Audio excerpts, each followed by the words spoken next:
Hello my dear friends and masters, welcome back to our channel ONS vegetarianism. నా పేరు స్వప్నేశ్వరి. ముందుగా మనందరి గురువైన డాక్టర్ బ్రహ్మర్షి పితామహ పత్రి సార్కి నా యొక్క అనంతకోటి ఆత్మ ప్రణామాలు. సత్యలోకవాసులకి, దివ్యలోకవాసులకి, మహాకరణ లోకవాసులకి, నక్షత్ర లోకవాసులకి, ఏంజల్స్కి, మహావతార్ బాబాజీకి, బుద్ధ భగవానుడికి, రామ్దా తండ్రికి, సదానంద యోగి మహారాజ్కి, పరమ గురువులకి, పరమ గురుమండలికి, ఈశ్వ గురుమండలికి, జగద్గురు మండలికి, నా యొక్క స్వయానికి, పంచభూతాలకి, భూమాతకి, మహా ఉపాధ్యాయుడు, మాస్టర్, టీచర్, ఇమోటల్ మాస్టర్ అయిన తండ్రికి, అలాగే మాస్టర్ సివివి నమస్కారం. మాస్టర్ సివివి నమస్కారం. మాస్టర్ సివివి నమస్కారం. తాతగారికి ఆత్మ ప్రణామాలు, పాదాభివందనాలు. అందరికీ, పరమ గురుమండలికి అందరికీ పేరు పేరున హృదయపూర్వకంగా, ఆత్మపూర్వకంగా స్వాగతం, సుస్వాగతం. మరి రోజులాగా ఈరోజు మరింత జ్ఞానాన్ని, విజ్ఞానాన్ని షేర్ చేయడానికి శాంత మేడంకి వెల్కమ్ చేద్దాం. Madam, welcome madam. Welcome to our session madam. Over to you madam. Shanta madam. Thank you madam. Thank you. ముందుగా మన గురువు గారైన బ్రహ్మర్షి పితామహ పత్రి సార్ గారికి, స్వర్ణమాల పత్రి మేడం గారికి నా అనంతకోటి ఆత్మ ప్రణామాలు. విశ్వంలోని గురువులందరికీ కూడా నా ఆత్మ ప్రణామాలు, కృతజ్ఞతలతో. ONS వెజిటేరియనిజం వ్యవస్థాపక స్వప్నేశ్వర్ మేడం గారికి నా అనంతకోటి ఆత్మ ప్రణామాలు. రామ్తా మాస్టర్ గారికి మరియు మాస్టర్ గురువు అయిన సివివి మాస్టర్ గారికి నా అనంతకోటి ఆత్మ ప్రణామాలు, నమస్కారం తెలియజేసుకుంటూ, సహకరిస్తున్న కుటుంబ సభ్యులకు, నాకు జన్మనిచ్చిన తల్లిదండ్రులకు కూడా ఆత్మ ప్రణామాలు. ఈరోజు కుండలిని రహస్యము అనే పుస్తకం సివివి గారు పుస్తకాన్ని చదువుతున్నట్టు సహకరిస్తున్న మీ అందరికీ కూడా నా అనంతకోటి కృతజ్ఞతలు. Thank you.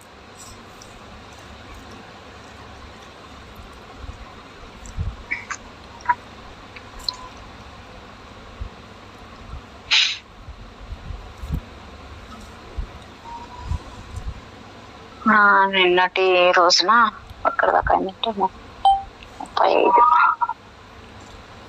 ఓకే, అంటే బాహ్య నేత్రాలకి కనిపించనిది అనుభవపూర్వకంగా తెలుసుకుని ఉన్నది. ఇవన్నీ అంటే యోగ సాధన ద్వారా ఓంకార స్వరూపం గల కుండలిని సంబంధించిన జ్ఞానం కలుగుతుంది. దానివల్ల సాధకులకు కొన్ని సృష్టి, శరీర రహస్యములు గోచరమవుతాయి. ఇటు జ్ఞానం వల్ల ఈ దిగువ విషయంలో సాధకులకు తెలుస్తాయి. అవి ఏంటంటే, కుండలిని ఒక ప్రాణశక్తి మరియు జీవశక్తి. రెండవది జీవిని నడిపించే శక్తి. మూడవది ఇది సమస్త ఇంద్రియాలకు శక్తినిస్తుంది. నాలుగవది విశ్వాన్ని నడిపించే సమిష్టి మహాశక్తి, మహాకుండలిని. ఐదవది physical kundalini, earth kundalini, cosmic kundalini అనే 3 రకాలు గల ఇవి కూడా తెలుస్తాయి. ఆరవది శరీరంలో వివిధ రూపాలలో వివిధములైన పనులను నిర్వహిస్తుంది. ఏడవది షట్చక్రముల ద్వారా జీవుని నడిపించును. ఎనిమిదవది సుషుప్త అవస్థలో ఉన్న ఒక ప్రాణశక్తి. తొమ్మిదవది పరబ్రహ్మలో లీనం కావడం అన్న స్థితిని కుండలిని జాగృతం చేయడం ద్వారానే జరుగుతుంది.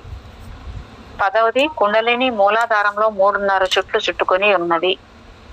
11వది ఏమంటే బాహ్య నేత్రాలకు కనిపించనిది, అనుభవపూర్వకంగా తెలుసుకోవలసినది అని. సాధనకు మార్గదర్శక సూత్రాలు. నిద్రావస్థలో కుండలిని మేల్కొల్పుటకు సాధకుడు ప్రధానంగా సంపూర్ణంగా కోరికలు లేకుండా పూర్తి ఆరోగ్య స్థితిలో ఉండవలెను. మనం ఈ కుండలిని యాక్టివేట్ కావాలంటే, నిద్రావస్థలో కూడా కుండలిని మేల్కొల్పాలంటే సంపూర్ణంగా కోరికలు పూర్తిగా లేకుండా చేసుకొని ఆరోగ్య స్థితిలో ఉండాలంట. అషడ్ వర్గములైన కామ, క్రోధ, లోభ, మోహ, మద, మాత్సర్యములకు అతీతంగా ఉండవలెను. అంతేకాక ఇతర మురికి అయిన, అపరిశుభ్రమైన, అపవిత్రమైన, కల్తీ అయిన పదార్థములు నాడులలో ఏమాత్రము ఉండరాదు. కోరికలకు అతీతంగా, పంచేంద్రియాలకు అతీతంగా ఉండవలెను. పరిశుద్ధమైన హృదయము మరియు మెదడు కలిగి గాఢావేశము, తీవ్ర ఉద్రేకము, కామవాంఛ మరియు తీరని ఆశారహితంగా వాంఛాతీతంగా జీవించువారు కుండలిని సులభంగా మేల్కొల్పి ప్రయోజనములను పొందెదరు.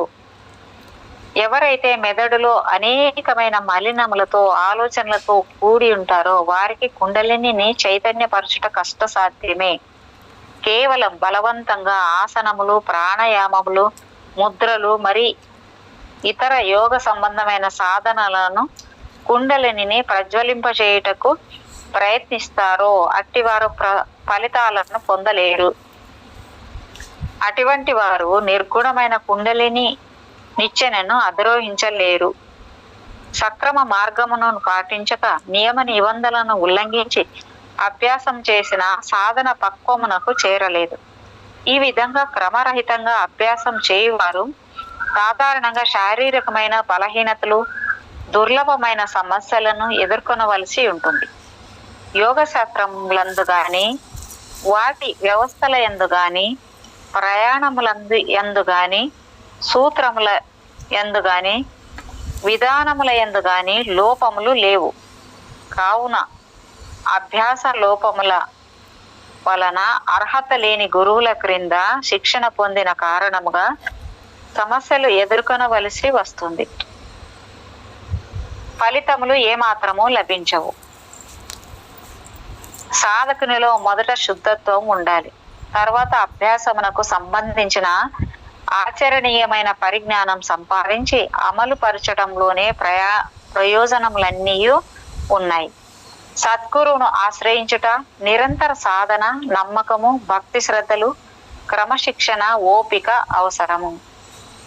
ఎప్పుడైతే ఎవరైతే కుండలిని శక్తిని మేల్కొల్పు ప్రయత్నంలో, సాధన, పురోగతి సమయంలో, ప్రక్రియలో అనేకమైన స్వార్థపరమైన భౌతిక ప్రాపంచికమైన ప్రయోజనాలను మనస్సు పురికొల్పుతుందో వారు వీటికి బానిసై లొంగిపోయిన ధ్యేయమును సాధించలేరు. ఇది మాయాతత్వమే సుమా. మాయాజాలము నిన్ను పురిగొల్పుతుంది, ప్రేరేపిస్తుంది, ప్రలోభము కలుగజేస్తుంది. ప్రపంచ విషయాలు, అహంకారము ఆకర్షిస్తాయి, పాప కార్యానికి పురిగొల్పుతుంది. సాధకులు అట్టి దుష్ట ప్రభావములను ఎదుర్కొను తిరగగొట్టు లేదా వాటి ప్రభావానికి గాని హానికి గాని లోను కాకుండా ఉండుటకు కావలసిన శక్తి సామర్థ్యములు కలిగి ఉండవలెను. కుండలిని ప్రజ్వలింపజేయుట చాలా శ్రేష్టమైన పవిత్ర సాధన.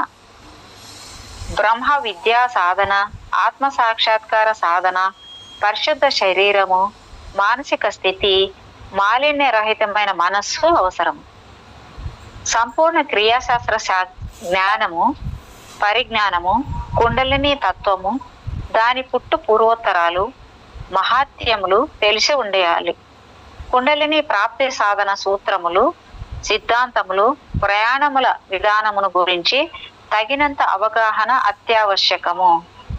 ఎవరైతే కుండలిని మరియు దాని సాధన సాహిత్యము నిలకడైన సాధన చేస్తారో అట్టివారు కోరిన ఫలితములను తీవ్రంగా పొందగలరు. జ్ఞానము, సాధన రెండూ కలిసి సమానంగా ఉండాలి. కేవలం సాధన వృధాయే, ఆచరణ లేని జ్ఞానం వృధాయే. ప్రాణాయామము, ఆసనములు, ముద్రల అభ్యాసం ద్వారా హఠయోగులు, మెదడు ఏకాగ్రత మరియు శిక్షణ సాధన ద్వారా రాజయోగులు, భక్తి మరియు సమగ్ర నిర్దిష్టమైన స్వతః సమర్పణ భావంతో భక్తి యోగులు, విశ్లేషణ ప్రక్రియ సంకల్పంతో జ్ఞానయోగులు, మంత్రములతో తంత్రయోగులు, గురువుల యొక్క అనుగ్రహంతో శిష్యులు అనగా గురువుల యొక్క చూపులు తగులుట వలన, సంకల్పము వలన కుండలిని ప్రజ్వలింప చేయవచ్చు. కుండలిని ప్రజ్వలింప చేసి దానిని సహస్రార చక్రంలో ఐక్యం చేయుట వలన సమాధి స్థితి ఏర్పడుతుంది, ముక్తి లభిస్తుంది. కుండలిని మేల్కొల్పినది సమాధి స్థితి ఏర్పడదు. వారి వారి సంస్కారము కొద్ది కొందరి సాధకులకు పైన తెలిసిన వాటిలో ఏదో ఒకటి అభ్యాసం చేసిన అట్టి వారిని కుండలిని శీఘ్రంగా ప్రేరేపిస్తుంది. మరికొద్ది మంది అనేక పద్ధతుల మిశ్రమముచే అభ్యాసం చేసిన గాని ఫలితం లభించదు. ఆధ్యాత్మిక మార్గంలో వారి వారి సాధన, ప్రయత్నము, తీవ్ర కృషి పై ఆధారపడి ఉంటుంది. విలువ చెల్లించనిది ఫలితములు లభించవు. సద్గురువులు శిష్యుల స్థితిగతులను అభివృద్ధి లెవెల్స్ ను బట్టి గమనించి వారికి సమంజసమైన పద్ధతిని నేర్పి రహస్యములను బహిర్గతం చేసి తక్కువ కాలంలో విజయవంతంగా శక్తిని ప్రజ్వలింపచేయుటకు సహాయపడతారు. అనన్య భక్తి శ్రద్ధలు, నిరంతర సాధన, గురు శుశ్రూష వలన సాధకుడు కుండలిని అతి సులభంగా మేల్కొల్పగలడు. కానీ దానిని పైకి ప్రయాణింపజేసి షట్ చక్రములను దాటించి సహస్రారానికి తీసుకొని పోవుటకు కష్టమైన సాధన అవసరము అయి ఉంది. ఇట్టి సిద్ధిని పొందుటకు ఓపిక, లక్ష్య సాధన కోసం విడువని తదేక దీక్ష, ఏమాత్రము విడువని పట్టుదల, అవిచ్ఛిన్నమైన దైవానుగ్రహానుభూతి, శుద్ధత్వము, నిలకడైన ఏకరీతి సాధన అత్యవసరము. ఎవరైతే కుండలిని సహస్రారానికి తీసుకొని పోతాడో అట్టివాడే అన్ని శక్తులకు, సిద్ధులకు వాస్తవమైన సద్గురువు. సాధారణంగా అనేక మంది యోగ విద్యార్థులు సాధనను మధ్య మార్గంలోనే ఆపివేస్తారు, యోగ భ్రష్టులు అవుతారు. సర్వము సాధించినానన్న అహంకారము, తప్పుడు అభిప్రాయము దీనికి కారణం. కొన్ని మానసిక శక్తులు, మార్మికమైన తత్వ సంబంధమైన అనుభూతులు కలిగినవి. సాధన పరిసమాప్తి అయినదని, ఊహించిన ధ్యేయంను సాధించామని సంతోషపడతారు, తృప్తి పడతారు. తర్వాత అట్టి శక్తులను ప్రజా సమూహానికి ప్రదర్శించవలెను. కోరిక కలుగుతుంది, ప్రజలు ఉబ్బిస్తారు, పొగడుతారు, భగవంతుడని పూజిస్తారు. కోరికలు, పేరు ప్రతిష్టలు, ప్రసిద్ధి, ఖ్యాతి, డబ్బు సంపాదించు కోరికతో ప్రదర్శిస్తారు, అందులోనే జీవిస్తారు.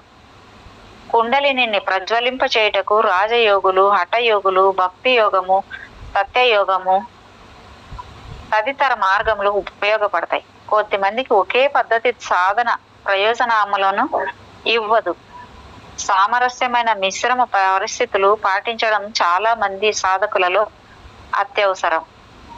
శరీర శుద్ధి, నాడీ శుద్ధి, మానవ శుద్ధి, చిత్తశుద్ధి, బుద్ధి శుద్ధి అవసరం. భౌతిక శరీరమును శుద్ధి చేయుటకు ఈ క్రింది 6 రకముల సాధనలు సంప్రదాయ విహితమైనవి. వాటిని అధికారపూర్వకంగా మహాయోగులు సమ్మతించి నిర్ణయించారు. అవి దౌతి, బస్తి, నేతి, నౌలి, తాటక, కపాలబట్టి. మేడం దీని గురించి తెలుసా మీకు? అన్నీ నాకు అర్థం కావట్లేదు మేడం. కపాలబట్టి మనకు తెలుసు కదా, అదొకటి తెలుసు. అదే దౌతి, బత్తి, నేతి, నౌలి, తాటక, కపాలబట్టి. అదే క్రియలు అవన్నీ.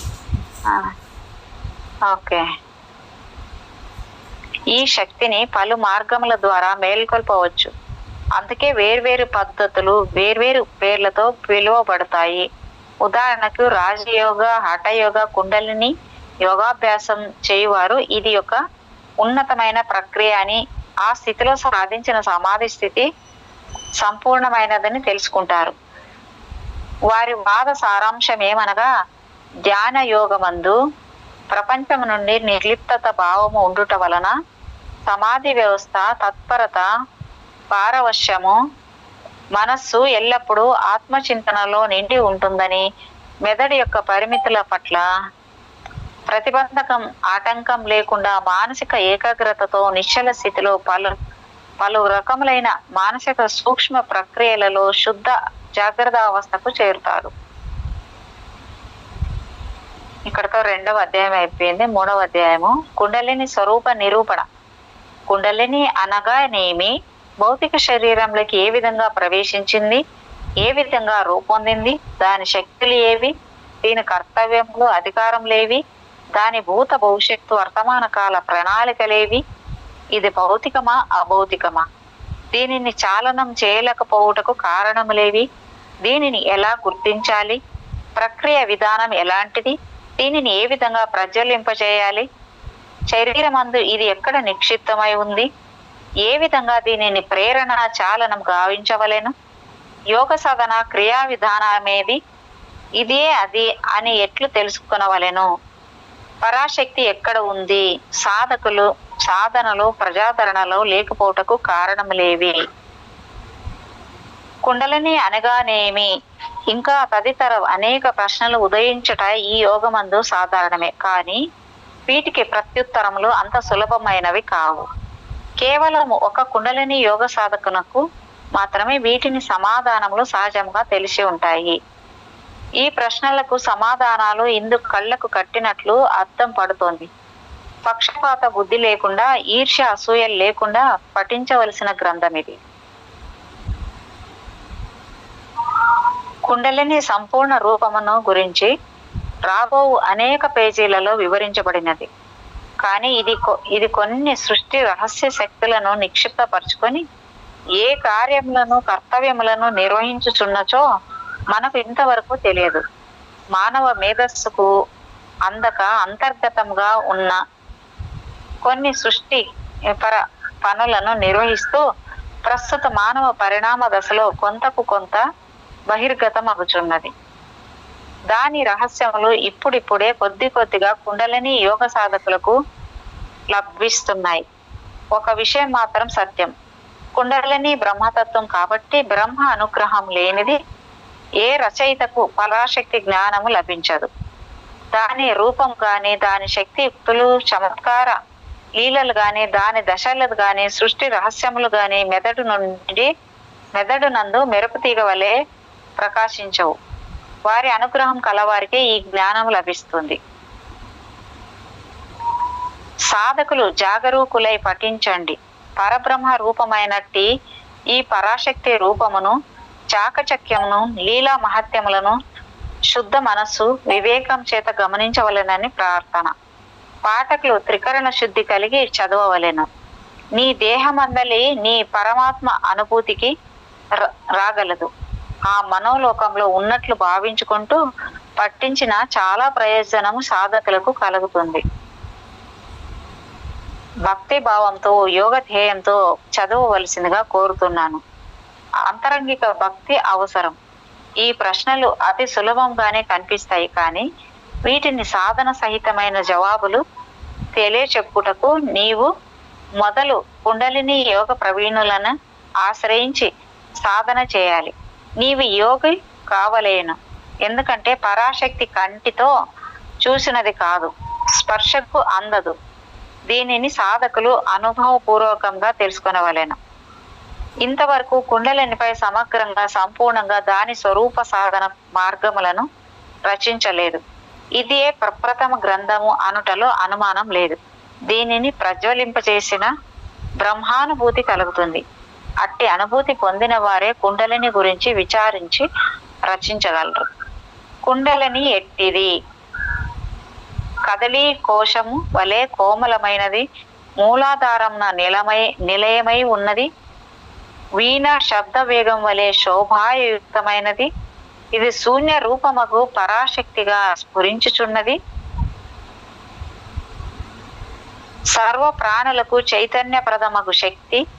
ప్రాణము, ఇంద్రియములను, మనస్సు, బుద్ధి సమస్త శక్తుల యొక్క హేతుభూతమైనది.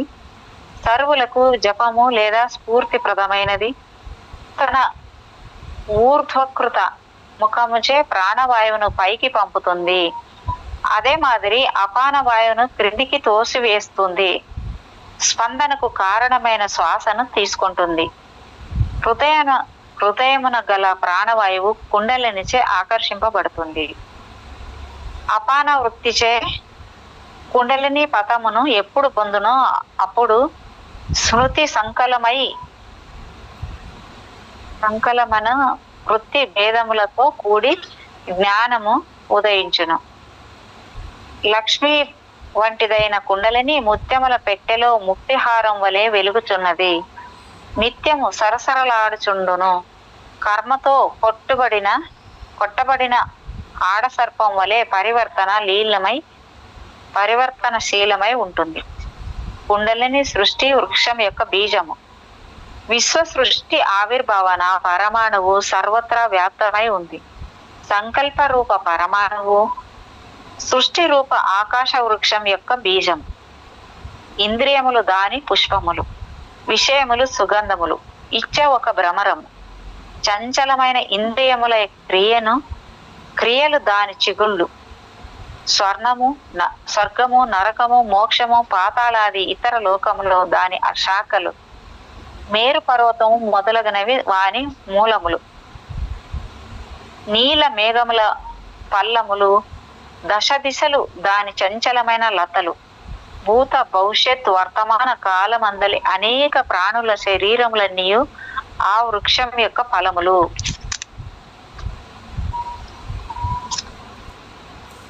ఈ విధముగా ఇవన్నీ ఆత్మ రూప పరమాణువు నుండి ఉత్పన్నమగుచు తిరిగి కాలచక్రమున స్వయముగా నశించుచున్నవి. కుండలిని అకులము అంటే కేవలం ముఖ్య ప్రాణము చలించు దానికే కులమని పేరు. కానీ సుషుమ్నలో కుండలిని శక్తి చలిస్తుంది కావున కుండలిని శక్తి కాక కేవలం ముఖ్య ప్రాణ చలనమునకు మాత్రమే అకులము అని పేరు. కుండలిని శక్తి సుషుమ్న మార్గం ద్వారా హంసను నడిపించవలెను. ఈ రకమైన హంస చాలనమునకే కుండలిని శక్తి అని పేరు. పరదేవత ఈ క్రింది వాక్యములను గమనించండి. తామిష్ట దేవత రూపం సార్థ త్రివల మాన్వితాం అనగా కుండలిని శక్తి ఒక పరదేవత, పరాశక్తి అంతర్యాంగములలో నివసిస్తుంది. రూపము బిందు స్థితి అంటే అనగా కుండలిని రూపము బిందు రీతిలో ఉంటుంది. దీనికి నామ రూపములు లేనే లేవు. ఇది నిరంజనమైనది అనగా మాయారహితమైన పరబ్రహ్మ, అపరంజితము అనగా కల్తీ లేని బంగారం. ఈ క్రింది గురుగీత వాక్యము చదవండి. రూప బిందు రీతి జ్ఞేయం రూపాతీతం నిరంజనం. దీని రూపము మెరుగుతీగ వలె వెలుగులో తామరకాడ మాదిరి ఉంటుంది, సూక్ష్మమైనది. పరాశక్తి రూపము బిందు రూపముగా చెప్పబడినది. 10 రకాల వాయువులు మరియు మనస్సుకు ఆవల ఉన్నదే బిందువు. ఇది హృదయమునందలి నిశ్చయాత్మకమైన బుద్ధి. దీనికి బిందువు అని పేరు. మనస్సు, బుద్ధి, ప్రకృతి దోషములతో ఇది మహాచంచల స్వభావము కలిగి ఉంటుంది. ఇది ఆత్మ ధ్యానము చేత శుద్ధమవుతుంది. కుండలిని సర్పరూపం భూలింగాన్ని 3.5 చుట్టుకొని ఉండే మహాజ్యోతి స్వరూపమే పరాశక్తి యొక్క సర్పరూపం. ఈ శక్తి ఒక సర్పరూపం మాదిరి ఈ స్వయం భూలింగాన్ని చుట్టి తోకను తన నోటిలో పెట్టుకొని ఉన్నది. పుచ్చము భూమధ్య స్థానమందు ఏర్పాటై ఉన్నది. ఉప్రసన్నమైన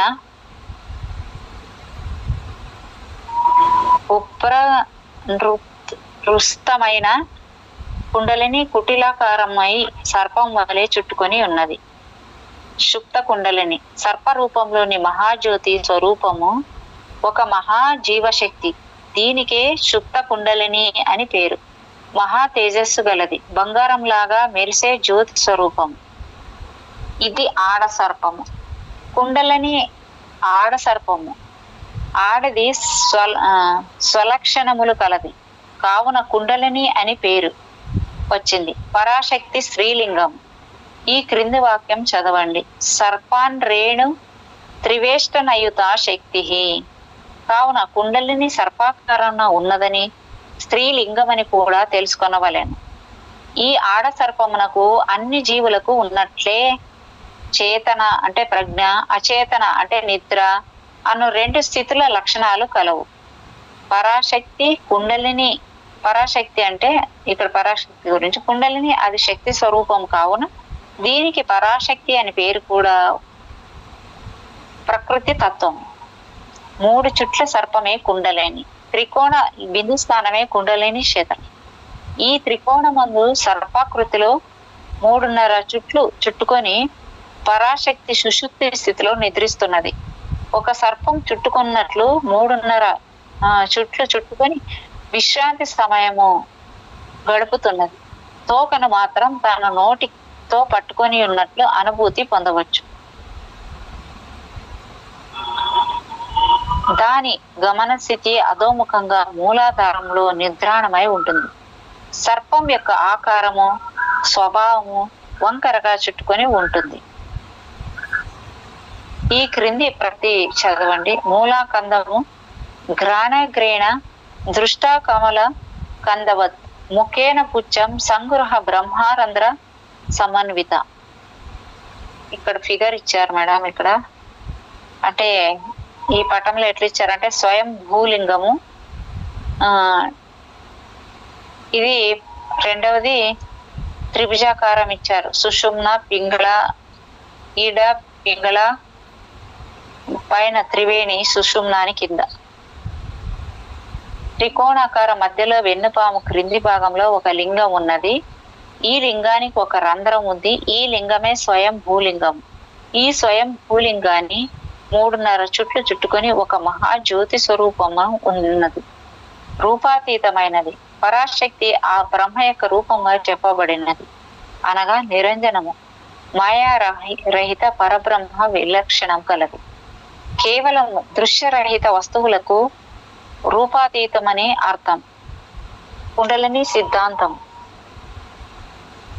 పిండము ఈక్వల్స్ అంటే, పిండం అంటే ఏంటి? కుండలిని శక్తి పాము ఆకారం గల పిండం. పదము అంటే హంస, జీవుడు, సోహము. రూపము, రూపం అనేదాన్ని బిందు అంటారు. రూపాతీతము అంటే పరబ్రహ్మ. పిండం కుండలిని శక్తి, పదము హంస, ముత్పతతం. నిద్రించు భుజంగ రూపం. పరాశక్తి మానవ రూపమున భుజంగ రూపంలో ఉంది. ఇది ఒక శరీరాంతర్గంలో నివసించు పరదేవత. ఎల్లప్పుడూ విద్యుత్ కాంతులను వెదజల్లుతూ ఉంటుంది. ప్రసుప్త భుజగాకారం విద్యుస్ఫుటల సన్నిభాం భుజంగాకార రూపేణ మూలాధారం సమాకృత. ప్రస్తుత భుజగాకార శ్రీరావర్త మహాద్యుతి తామిష్టదేవతా రూపం సార్వత్రి వలయమిత్రాం. హంసరూపుడు. పరబ్రహ్మ స్థానమే సహస్రారము. హంస నిలుచు స్థానమే సహస్రారము. ఇదియే ప్రణవ రూపము. అచ్చట హంసను అను పేరు గల శ్రీ గురుమూర్తి నిక్షిప్తమై ఉన్నారు. ఈ స్థలమందే హంస రూపము నిలిచిపోతుంది. ఈ సహస్రారంలో ప్రణవ స్వరూపమై సహస్ర దళములతో ఏర్పాటై ఉన్నది.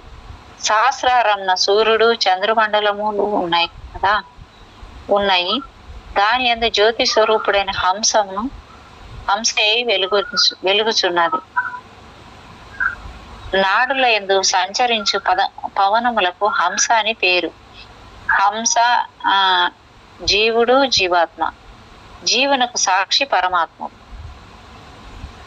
పాకారేణ ఐహిర్యాతి సాకారేణ విషేత్పునః హంసహం సేతి యన్వన్స్పంజీ రోజపతి సర్వదా.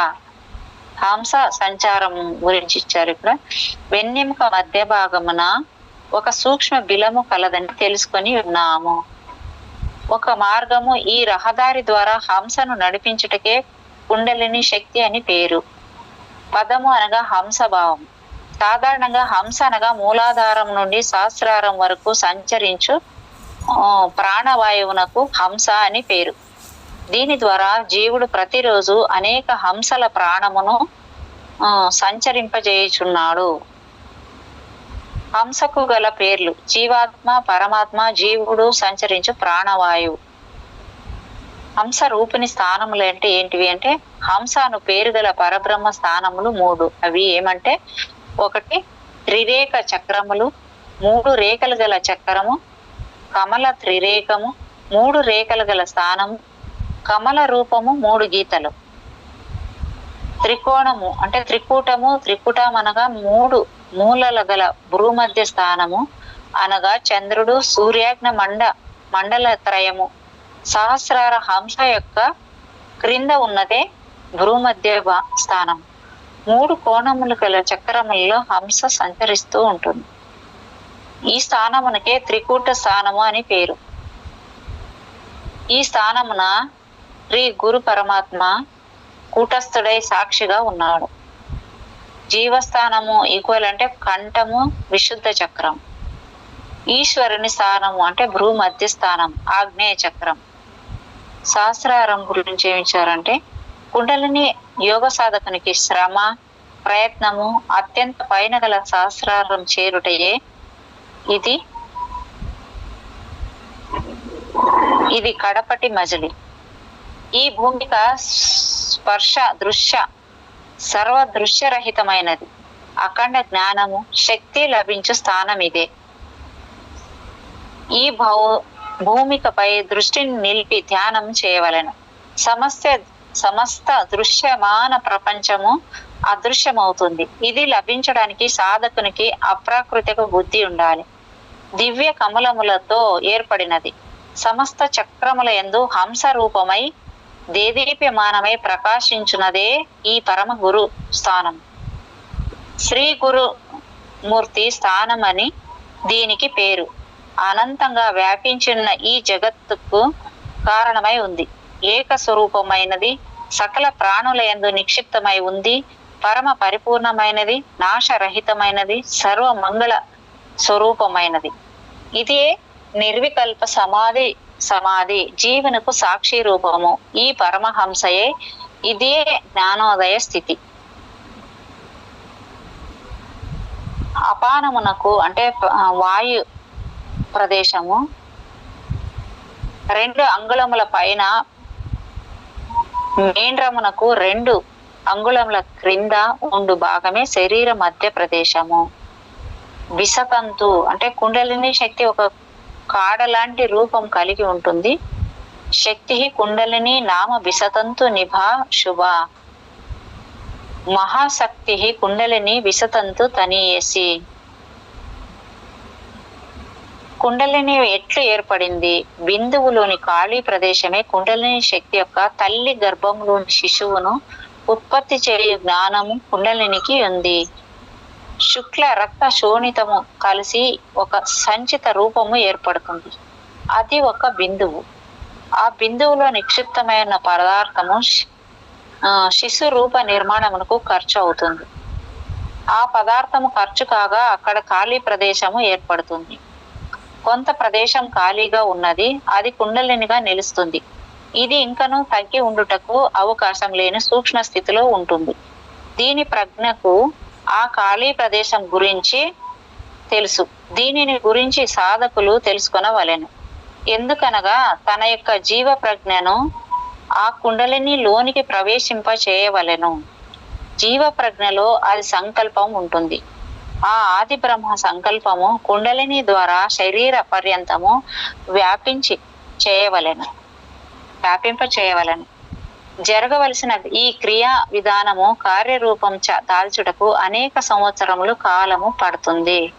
ప్రతి శరీరంలోనూ సూక్ష్మాతి సూక్ష్మంగా ఉన్న బిందువులోని పదార్థమును విభజించి శరీర రూప నిర్మాణం గావించి ఇంకా ఏమీయో లేని స్థితిలో ఒక ఖాళీ ప్రదేశమును అట్లే వదిలివేయడం జరుగుతుంది.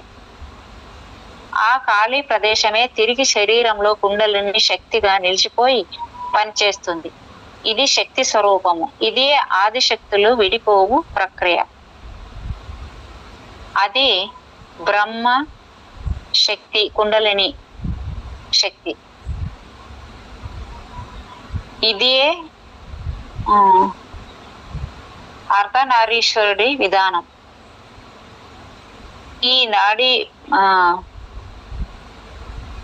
ఈ ఖాళీ ప్రదేశంలోనే బుద్ధి ఇది బ్రహ్మను గ్రహింపజేయవలెను, ప్రవేశించవలెను. ఇది నల్ల అక్షరాల్లో ఇచ్చారు, సరిగ్గా కనిపించదు మేడం. దీనిని ఆదిశక్తులు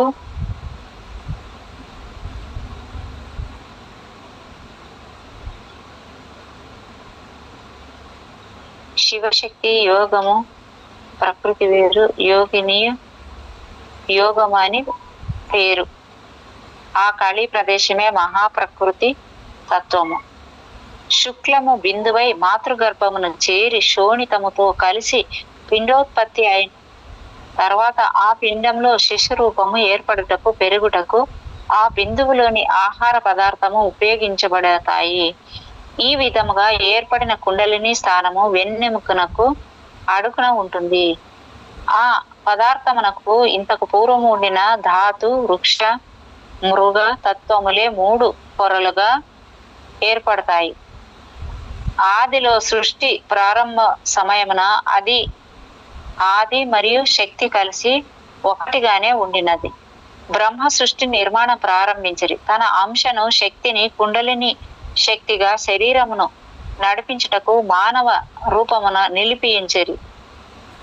ఆది మాత్రం ఆ పరలోకములోనే ఉన్నారు. ఈ విధంగా సృష్టి విధానము నడుస్తున్నది. ఆది శక్తి కలయికతో జీవుడు పూర్ణానందమును పొందును. ఈ విధంగా ఆది శక్తి విడివడుటయే ఈ సృష్టి పరిణామ విధానం. కావున బిందువులోని ఖాళీ ఏ విధంగా కుండలినిగా నిలిచిపోయినదో అదే ప్రకారంగా ఆ కుండలిని కేంద్రమందు కూడా ఖాళీ ఏర్పడినది. ఈ ఖాళీ ప్రదేశమే మహా ప్రకృతి తత్వము. మూల ప్రకృతి యొక్క నిర్మాణానికి హేతుభూతమకు మూలకమై ఉన్నదే కుండలిని. జీవాత్మ అనే ప్రాణశక్తి శరీరం అనే భౌతిక స్వరూపానికి ముఖము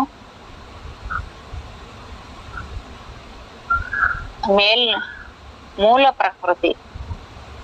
కావున ఈ సృష్టికి ప్రభమనే పంతం కుండలిని బీజము. బిందువు దాని పరాశక్తి బీజము. పరాశక్తిని ఆదిశక్తి బీజం. ఈ ఆదిశక్తి ఆది బ్రహ్మచే బీజము. ఇది తిరిగి యథాస్థితిలో శుక్లం కావలసి ఉంది.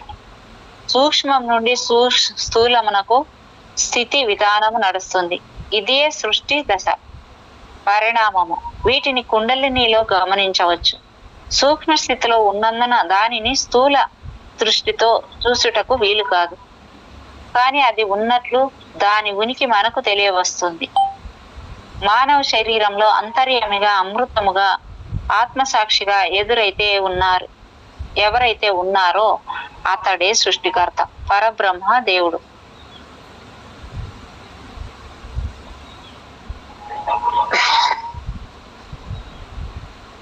సృష్టి బీజము కుండలిని. ఆ బీజం యొక్క మొలక కిరణం. దాని యొక్క వృక్షమే ఈ శరీరం. ఈ విధంగా తెలుసుకొనక అజ్ఞానంతో కీలకం వలె నరక సమానమైన ఈ శరీరంతో జీవిస్తున్నారు. ఇట్టి బీజమే అంతరాత్మ, నిరాధార బ్రహ్మ, నిష్కలంకము, నిర్వికల్పము, నిరంజనము, అపరంజి. ఆ బ్రహ్మం నేనే అని తెలుసుకొనినప్పుడే జ్ఞానము సిద్ధిస్తుంది. సకల భూతములకు ఆధారము, మూలము, సృష్టి రహస్యము. ఇది నిశ్చితంగా గుప్తంగా శరీరమందు నివసిస్తుంది. పాలయందు నెయ్యి నిశ్చిప్తంగా ఉన్నట్లు ప్రతి శరీరంలో కుండలిని దాగి ఉన్నది. ఇది మాయా రూపరహితమైనది. శరీరమునకు ఇంద్రియములకు అతీతమైనది. కంటికి కనబడనిది, స్పర్శకు అందనిది. మాతృశ్రీ వెంకమ్మ గారు మాస్టర్ గారు కుండలిని రహస్యమును ఎలా తెలుసుకున్నారో ఒక యోగ సమావేశములో తెలిపారు. మాస్టర్ గారు పిండోత్పత్తి రహస్యమును తెలుపవలసినదని కుండలిని ఆదేశించిరి. ఆ శక్తి తన రహస్యమును తెలుపుటకు ఇష్టపడక మొరపెట్టనారంభించినది. ఎందరో యోగులు, సిద్ధులు, మహాత్ములు అనేక విధములుగా ప్రయత్నించినను ఈ బ్రహ్మాండ సృష్టి రహస్యములను తెలుపక వారిని మాయ చేసి తిని, కానీ తమరు అది బ్రహ్మయగుట వలన నేను తెలుసుకొనిన సృష్టి రహస్యములను తమకు తెలిపేదను. ఆదిలో బ్రహ్మంలో కలిసిన శక్తిగా నేను ఇమిడి ఉంటిని. బ్రహ్మము వేరుగా నేను వేరుగా లేక బ్రహ్మము నేను కలిసి ఒకటిగానే ఉంటిమి. మేమిద్దరం ఒక ప్రతిజ్ఞ చేసుకొంటిమి. సృష్టి ధర్మంలోనికి వచ్చిన తర్వాత సృష్టి ధర్మమందలి శక్తులు నన్ను కట్టుబాటు చేయకూడదనియో, సృష్టి రహస్యములు కూడా ఎవరికి తెలియపరచకూడదనియో, బ్రహ్మయే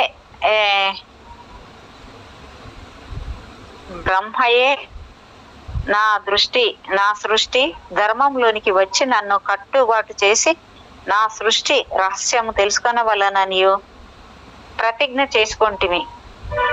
ఆ ఆది బ్రహ్మ అయిన మీరే ఈ రూపమున వచ్చి ఉండుటచే నేను మీకు కట్టుబడి సృష్టి రహస్యములను తెలుపవలసి వచ్చినది. మాతృశ్రీ వెంకమ్మ గారి సృష్టి విధానంపై పిండోత్పత్తికి సంబంధించిన ఉపదేశము ఇలా ఉంది. కుండలిని శిశు శరీరం పూర్తిగా పెంచబడిన తర్వాత మరలా పెంచవలసిన అవసరము లేదు. ఈ విధంగా పెంచబడిన శక్తులన్నింటినీ ఇది ఒక బంతి మోస్తరుగా సంచిలో పెట్టి బిడ్డ శరీరం పూర్తి కాగానే ఈ బంతికి పొర వేయును. ఈ పొర వేయబడిన దానినే కుండలిని అందరు. ఇది వీణా దండము అడుగు భాగమున ఉంటుంది. ఇక్కడ ఫిగర్స్ ఇచ్చారు. ఇప్పుడు ఇక్కడ పిండం ఎలాగ ఏర్పడుతుంది దీని గురించి అంతా. కుండలిని ఎక్కడ ఉన్నది అనే ప్రశ్న గురించి ఇచ్చారు. ఇక్కడ కుండలిని క్షేత్రం ఏది? ఈ ప్రశ్నకు ప్రత్యుత్తరమే కుండలిని నివాస స్థలం. మానవ రూప శరీర నిర్మాణమందు వెనుక ప్రక్క వెన్నెముక ఉంది. ఇది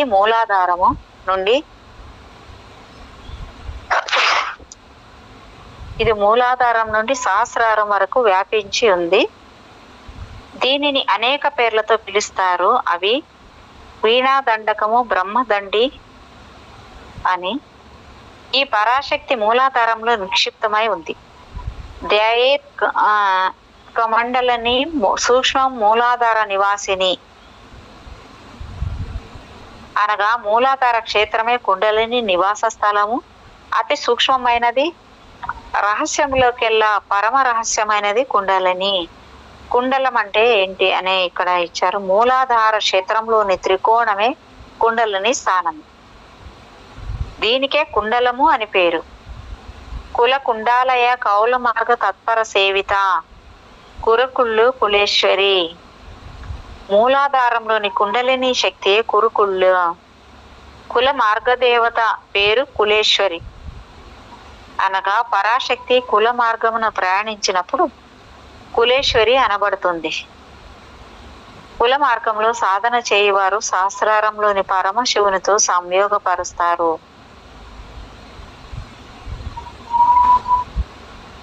శరీరం యొక్క బార్క్ భాగమును కుండలిని ప్రతిష్ఠితమై ఉంది. కుండలిని భూమికకు ఒక అంగుళం పై భాగము నుండి ఎముక నిర్మాణం ప్రారంభం అవుతుంది.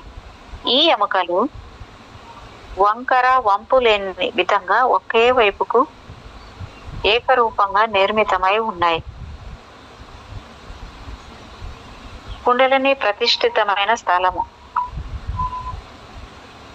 పరమశివుని జీవరూపము. రెండవది తల్లి గర్భ స్థానము. మూడవది ఇది గుదమునకు మేండ్రమునకు మధ్యన ఉన్నది. త్రికోణములో గల మూలాధారం నందు కుండలిని ప్రతిష్ఠితమై ఉన్నది పీఠము. దేని నుండి వాయువు పుట్టునో, దేని నుండి అగ్ని బయలుదేరునో, దేని నుండి బిందువు ఏర్పడునో, దేని నుండి నాదము పుట్టునో, దేని నుండి హంస పుట్టునో, హంస దేనిలో లీనమగుచున్నదో, దేని నుండి మనసు కలుగునో, ఎక్కడ కుండలిని అయిన పరాశక్తి ఉన్నచో అదే కామరూపము, ఫలప్రదమైన పేరు గల చక్రము, లింగము, మూలము, షడారము. దీనికి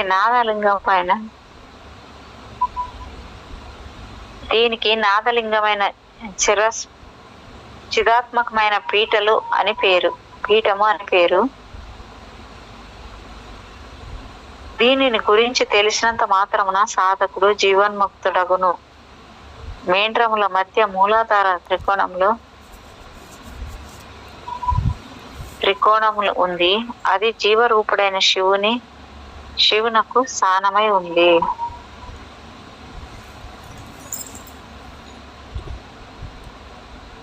పీఠ రకములు. పూర్ణగిరి పీఠ.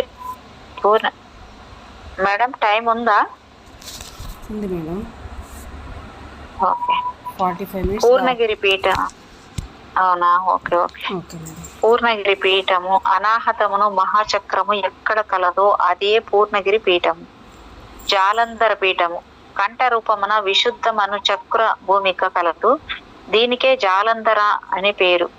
ఉద్యాన పీఠము భూ మధ్య ప్రదేశమున ఆగ్నేయ చక్రము కలదు, దీనిపై కలచే ఉద్యాన పీఠము కడుపులోని ఈ బిడ్డ బయటకు వచ్చుటకు ప్రయత్నించును. బిడ్డ శిరోదయమగునప్పుడు ప్రాణ కళ, స్టెబిలిటీ, మెమరీ కలిసి తల్లి నుండి బిడ్డకు ప్రవేశించును.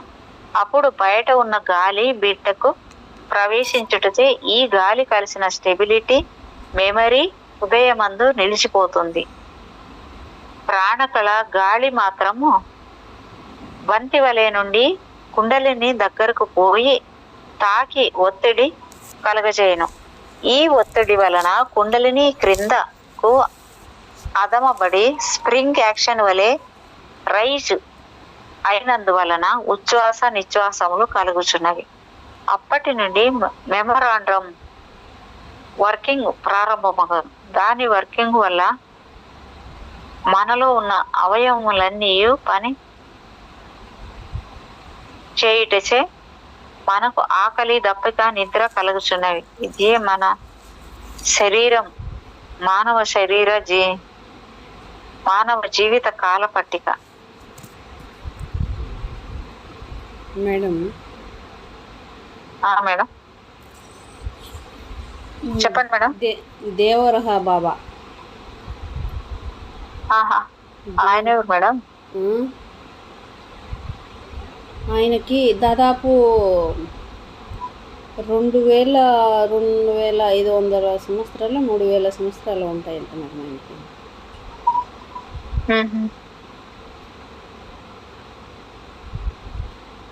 ఎప్పుడు చూసినట్లుంది దాన్ని, దేవరహ బాబా. విన్నాను మేడం, ఇంతకుముందు దేంట్లో చదివారు మీరు, నేను విన్నాను. ఆయన శిష్యుడు లాగా ఉన్న వాళ్ళు కూడా ఉన్నారు మేడం. మేడం ఆపేస్తారా ఇప్పుడప్పుడే? లేదు మేడం, ఆపేనా? మీరు మరి చెప్తుంటే అందుకు అడిగింది. లేదు లేదు మేడం. ఓకే, ఇంకా ఉందన్నారు కదా, ఆ టైం అయిపోయే వరకు చేద్దామనండి మేడం, తర్వాత చెప్పుకుందాం. ఇప్పుడు అయింది మేడం. అంటే ఇప్పుడు చదివే పేరాలో అయిపోతే ఆపేద్దాం. అయిపోయింది మేడం, అక్కడ పేరు అయిపోయింది. Okay madam. అయితే